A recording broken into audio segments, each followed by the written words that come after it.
we just, on Friday, that video was all basic probability. It should have all been stuff that, for the most part, you've seen before. You've done tree diagrams before, you've listed sample spaces, but it's been a while. You definitely didn't do it in geometry. I don't know how much of it you did in Algebra 1. So it's been a while. But we're going to start to get into the stuff that is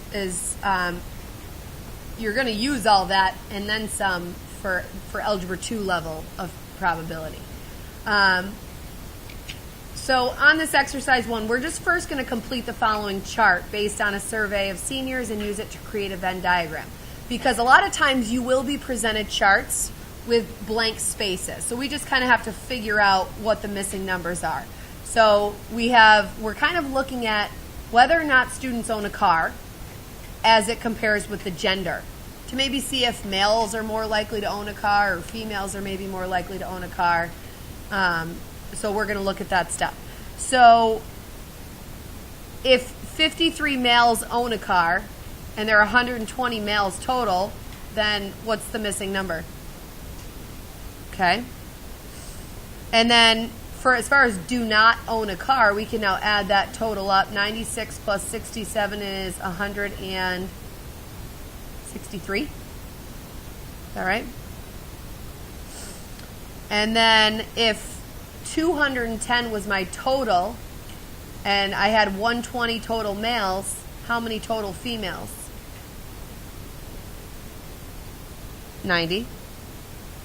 120 males, 90 females will bring me to 210. And we just hope this all works out. So in our female category, oh no.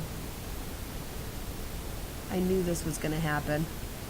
This is what happens when I make up my own tables. Let's do you see my trouble? How could my total be 90 if I already have 96 females? You can't tell me that negative 6 females own a car. Let's make this, it's going to change a couple things here. Let's make this 50, which is going to change this to 117. So how many females own a car? 40. Which means how many people own a car total? 93. And is 93 plus 117, 210. So that all checks out.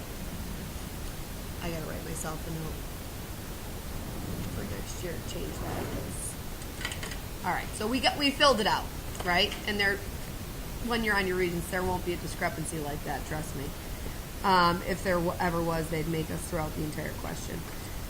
So, how about these symbols? Does anybody know what that symbol means?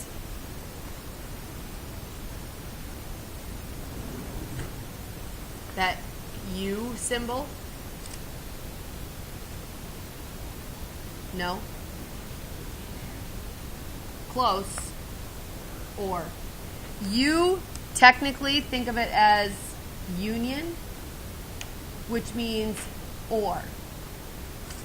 So that's the probability of A or B. So let's say we're going to call A owning a car, and we're going to call B being a male. We're going to define those variables.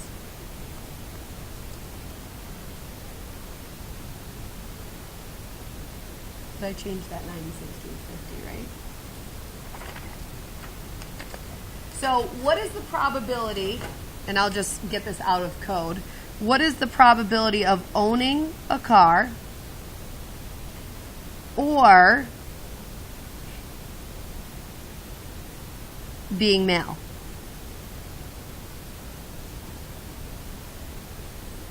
So the probability of owning a car alone is what? What number out of what number? Nope. Owning a car. 93 kids own a car out of 210. Or means what operation? Addition. What is the probability of being a male? Nope. 120 males out of 210. And anytime we're doing or probability, we have to subtract anybody that we double counted. The category of people who are male and own a car got double counted, right? We counted those 53 kids as owning a car, because they do, but then we double counted those 53 kids as being male, because they are. But you can't really count them twice, right? So we have to subtract anybody that's both. We're subtracting the probability of both, which was talked about on the notes on Friday, and both being male and owning a car is the 53 out of 210. So we're going to subtract that off. So adding up those numbers very quickly, 93 plus 120 minus 53 gives us our number out of 210. 93 plus 120 minus 53, 160 out of 210. Which, if we want to do the division there to turn into a probability, that's approximately 0.76. So mentally, Vince, 76%. But I'm not going to write that, okay? So 76% of the kids either own a car or are male. Fall into one of those two categories, if not both. Does that make sense? You know, you could also look at it as not looking at your totals. You could look at it, how many kids own a car or are male? The 53 here, the 40 here, those all own a car, and the extra males over here. So those numbers, 67, 53, and 40, all add up to 160 kids out of the 210. Does that make sense? Okay. Now this symbol means and. So flip it upside down. That's called the intersection, technically, and it means and. Depending on the circumstance, sometimes it's more convenient to think of it as the intersection. Sometimes it's more convenient to think of the word and. So what is the probability that someone is owning a car, that's what A stands for, owns a car, and is male? Look at the chart. How many kids own a car and are male? 53 out of the 210. Little less work there. Good? Okay. C, probability of owning a car, and that little squiggly symbol means not being male. In other words, if you're not male, you are, I'm skipping space because I don't want to run in. So really what we're looking for is, what's the chances of owning a car and being female? So where's that category? How many people are female and own a car? 40 out of the 210. You're just going to the category of females owning a car. There's 40 of them. In D, probability of B, which is being a male, probability of being a male and not owning a car. So where's the number? I'll let Lucas B take this one. Lucas, where's the number of people that are male and also do not own a car? 67. Male, do not own a car. 67 out of the 210. And last one, not A and not B. So not A would be probability of not owning a car and not male. So in other words, that would be the probability of not owning and female, correct? Doesn't not male mean female? So what's that number, Faye? 50 out of 210. Beautiful. Good. Okay. Now, if I were to, a lot of times you'll have to do this. You'll have to create a Venn diagram off of a chart. Okay? So right now we'll use males and owning a car.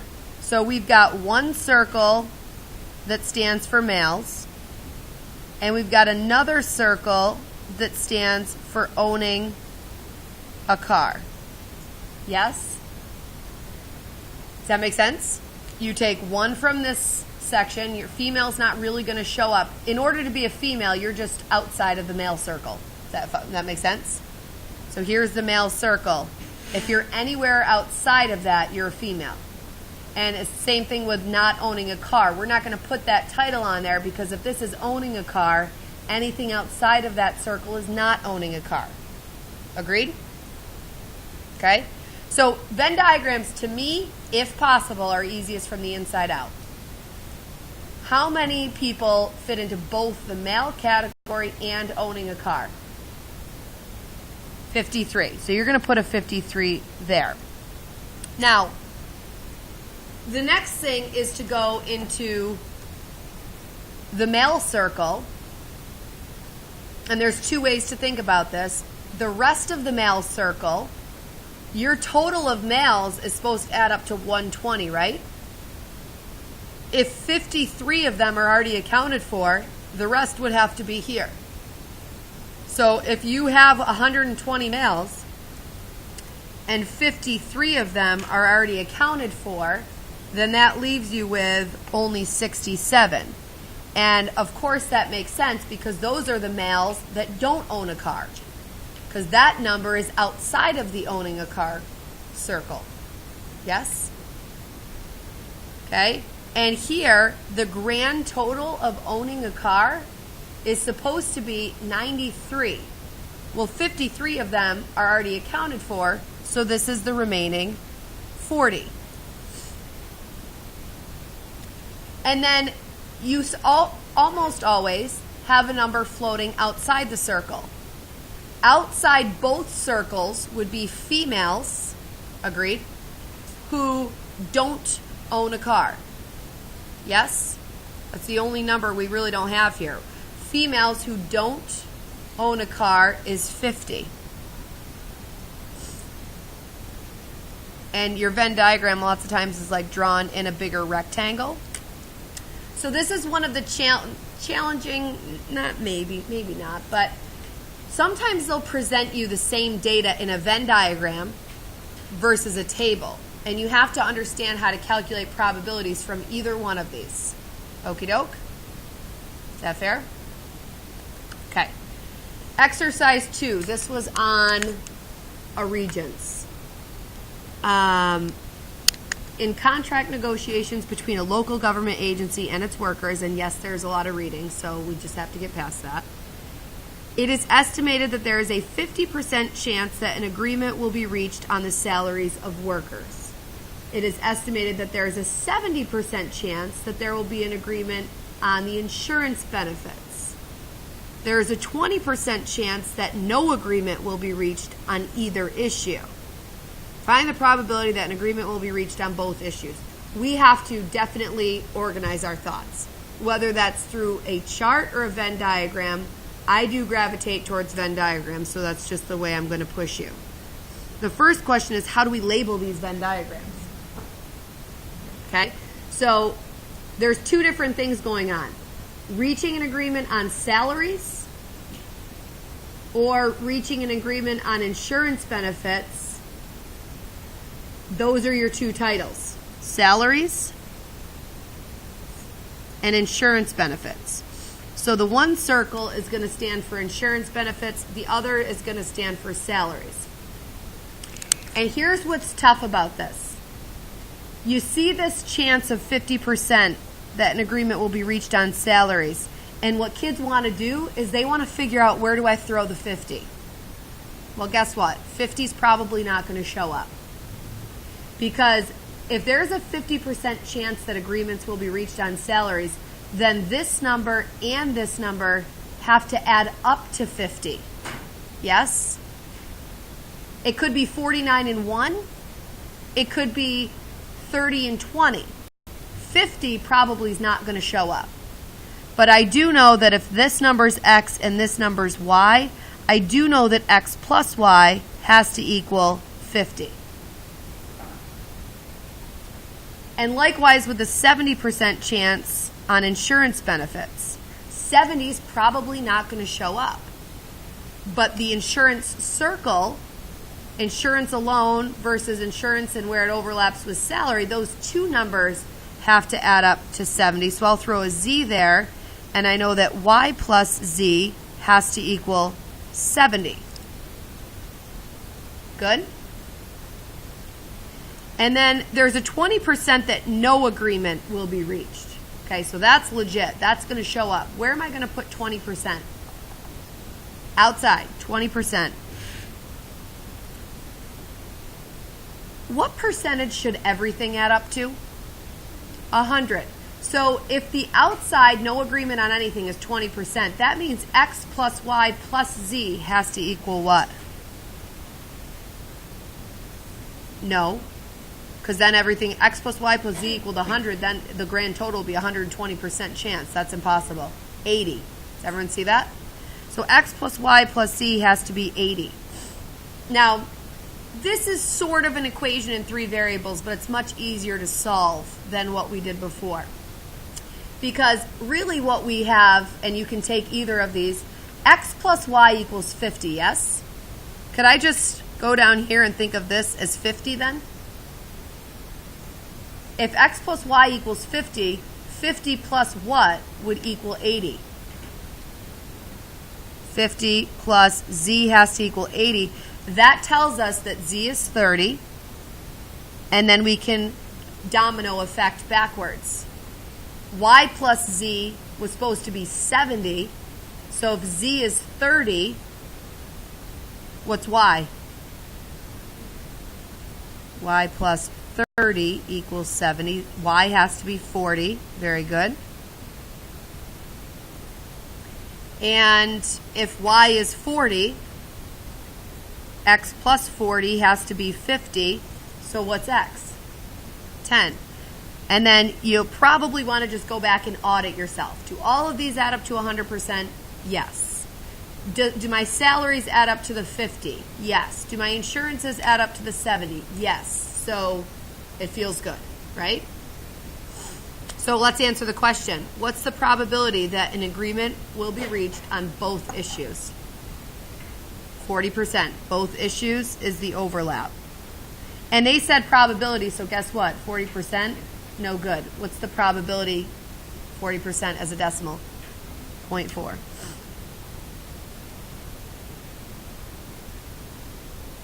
Okay? All right. A set. A set is nothing more than a list, a collection of things. And the things in a set are called elements. So the set of all dogs, okay, Fido would be one element in the set of all dogs. Does that make sense?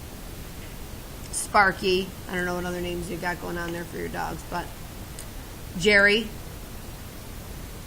Okay, write out set A in roster form, where A is the set of all integers greater than 0 and less than 10. So this is roster form. It's just kind of curly brackets, and you just start listing all of the integers greater than 0 and less than 10. So what would be the first one? 1, 2, 3, 4, 5, 6. Where am I going to stop? 9. Because it doesn't say less than or equal to 10. So that's A. That's a set. That's roster form. Easy. A subset is a smaller set within the larger one. So if A was the set of all dogs, a subset would be golden retrievers. So you follow that? So a subset is a set whose elements are all contained within the larger. Write a subset. So this could be anything. We'll call our subset B, and I'll just say 3 and 4. I don't know. That's just my subset. Okay? Complements. Did I talk about complements on Friday's notes?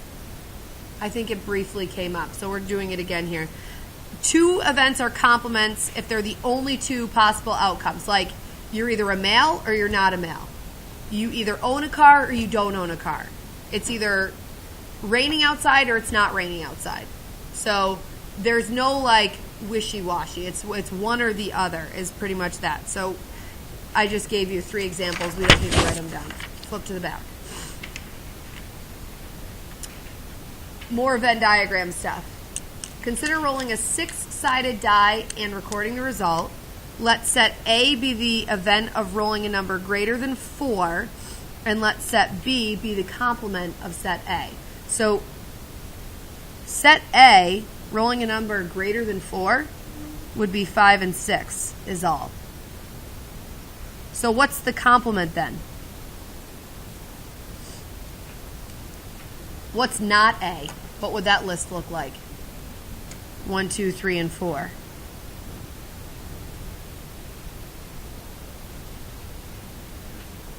Now, in a Venn diagram, if you have set A and set B, and their complements, how many items are going to be in the middle? None. And just in set A, we've got 2 items, and just in set B, we've got 4 items, 6 total. So the probability of A, what's the total number of numbers in A? 2 plus 0, which is 2, out of how many total possible outcomes? 6.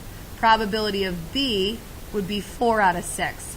And what do you notice about the sum of those? Add to 1. Complements always add to 1. So sometimes we use complements to make our life quicker. If drawing a red marble has a probability of 3/17, what's the probability that I won't draw a red marble? 14/17. Okay? We've done everything. You'll just do, there's more of the same. Nothing's crazy there. Here's your homework. I do want you to do exercise 6 and then the worksheet that I hand out.